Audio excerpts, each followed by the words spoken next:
I'm John DeSando.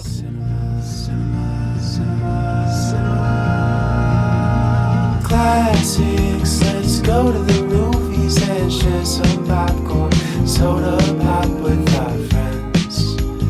Turn off our cell phones and get away.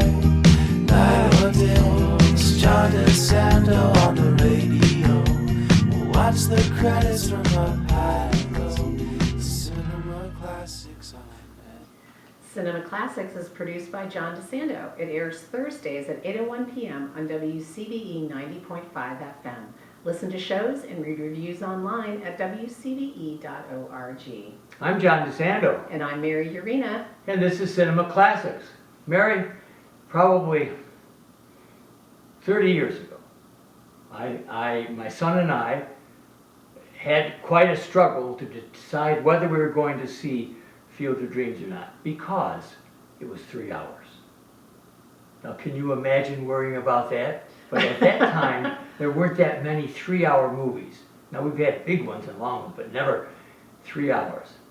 So I remember going to see it, and it was such a terrific film that I didn't even think about it during watching it, that it was going for 3 hours. Well, I didn't know it was 3 hours, and I thoroughly enjoyed it as well when I first saw it with my mother. And of course, given that it was 30 years ago, my memory, of course, is flawed because it wasn't 3 hours, thank you. That was, of course, his Dances with Wolves, which came after. Yes. Kevin Costner's Dances with Wolves came after. But anyway, it's all Costner in my mind. And now... And this is a good week to have Costner on your mind, because Field of Dreams kicks off the Kappa Summer Movie Series at the Ohio on Friday, July 12th, which happens to be the same day that the first of his 4 Horizon saga films opens in theaters. Well, you know, so I already saw it though, Horizons, the first one. Yeah, I saw it, maybe Lennox Oh, really? last week. Well, I'm Yeah, just going no, with that's, the press. yeah, and Well, it's in theaters. yes, it's in theaters, thank you, yeah. And this is, that means that's tomorrow for us, Yes. right? So it's Horizon. So we'll see if after, And that is 3 hours. and you are so right, that was on my mind, right? How I've gotten used to that.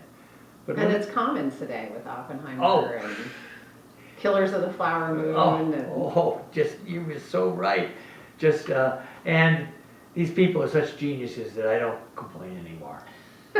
You just go with the flow I and go enjoy with the it. story. These are works of art, and once you get into something like that, the only thing is if I'm at a museum, I have to sit down after an hour or two. It's just too much for me. So I'm already sitting there. Field of Dreams. Set it up, Mary.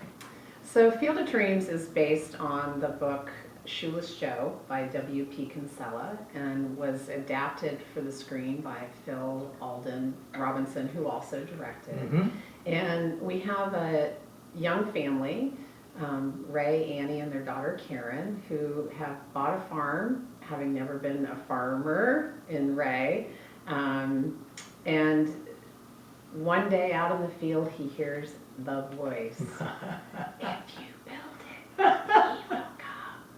And that proceeds into this sports drama fantasy using baseball as a metaphor for what the voice means and the journey that it takes Ray and Annie and their daughter Karen and reclusive author Terrence Mann on. And for me, it's wonderful, and it's why baseball is used so frequently in sports and film, is that it can be used as a metaphor for life in so many ways.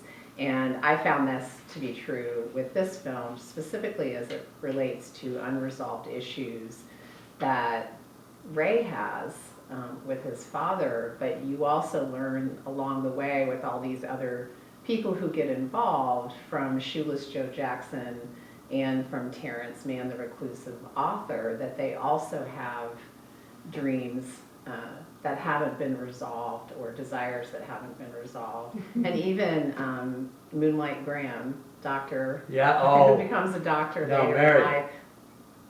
One of my absolute favorites is Burt Lancaster. Oh. This is quintessential. quintessential. Burt- It is Burt so Lenny. beautiful, and it was his final film role. His clipped delivery. Yes. I mean, it's everything about him, the way he holds himself. And I just said, oh, please, I want more of this guy. This was just before he died. Yeah, this is his last film. Oh, God. And how blessed we are that this performance was captured on film. I mean, the cast is phenomenal. It's a story that I think carries you away. There were some reviews at the time of its release in 1989 that panned it for being sentimental and sappy.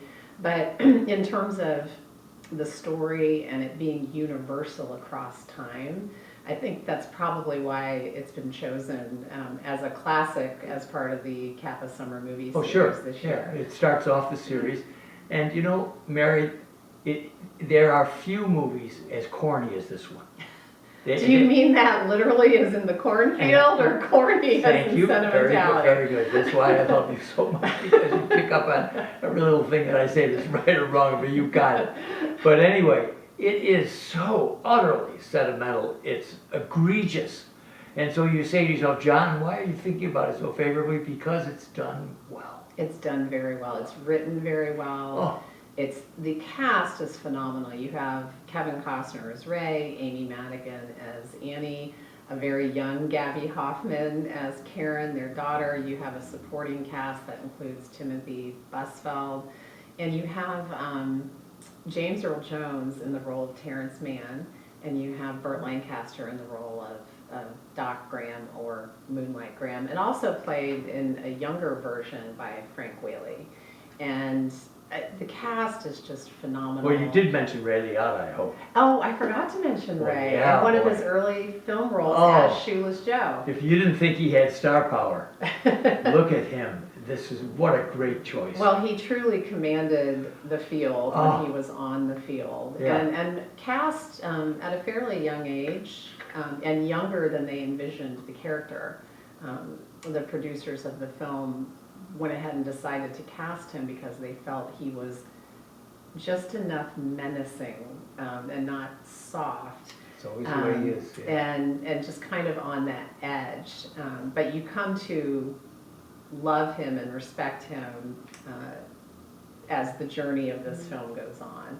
And it's just, and I will tell you, it is sentimental. I tear up at the end every time I see it because I know how much it means to want to have that one last chance with your mom or your dad and heal any old wounds that there might be from that relationship. And it's just, it's beautifully done, and it's a wonderful metaphor for life. And I think as you frame this, what's beautiful about it for me is the dreaming part, and that without dreams, life is really not worth living. Some dream, and in whatever form it takes. And this movie brings home that notion. It's outrageous, of course. You don't take half of your cornfield and build a diamond on it. I mean, this is absurd. But in fact, they did I to know, make the film. I know. And if you ever are in Dyersville, Iowa, it is still maintained because it became such a tourist attraction. And if that doesn't make a film a classic, I don't know what does. I know. And you mentioned something that was always very important for me on this. It's always an illustration of the idea of suspending your disbelief. There are so many times that someone goes to a movie that I have appreciated, and they say, well, that's just not real. It's just, well, what do you expect? You don't have to demand that Right. something be real. You have to have it thematically tight and worthwhile, as this movie is, and you sit there and let that movie go. Let it be. And that's something that I just find so many people, not so many people, but there are people who just are unwilling, the realists, who are unwilling to accept fantasy. Well, and we live in such a jaded time of everything being very immediate gratification and very black and white and divisions in our society. And to have a film like this that is sentimental and embraces its sentimentality, but also talks about having dreams and unfulfilled dreams and the impact that can have on your life, and being given the opportunity to take a leap of faith when it presents And it's a itself great example to of that. fulfill those dreams. Sure. And the voice appears 3 times.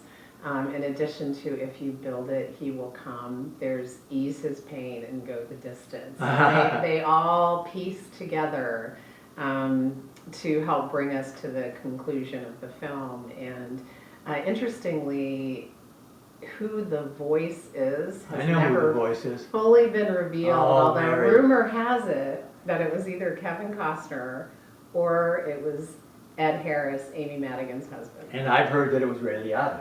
Really? I Yes. had not heard that one. Yeah. So someone It's out difficult. there knows who the voice is or was, and if you know, let us know. The voice you can't be confused about is James Earl Jones. No. Oh my Lord. Now, have you also read that that is actually J.D. Salinger? Yes. Yeah. Yeah, and JD was going to sue them. Right, because that's he did not want his name. vintage J.D. He would not allow it. He would sue them. Yes. So they changed it to Terrence Mann. Yes. But that's But quite frankly, right. that's such an iconic role for James Earl I know. Jones, and he and Kevin Costner together are really great and really funny, and it's just a joy to watch. And those characters combined with a great script, a beautiful setting, everything was shot on location in that general area. The use of extras, some cookies in the film would be, if you look close enough when they're at Fenway Park, Matt Damon and Ben Affleck are extras in the crowd at the baseball games. All right, Mary Yerina, we need to talk some more about this. So let's tell our audience that if they go to our podcast on WCBE.org, the podcast experience, Double Take, they'll be able to hear more about this. Yes. And they will know our voices. Who cares?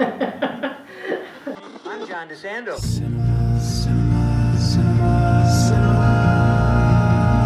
Classics, let's go to the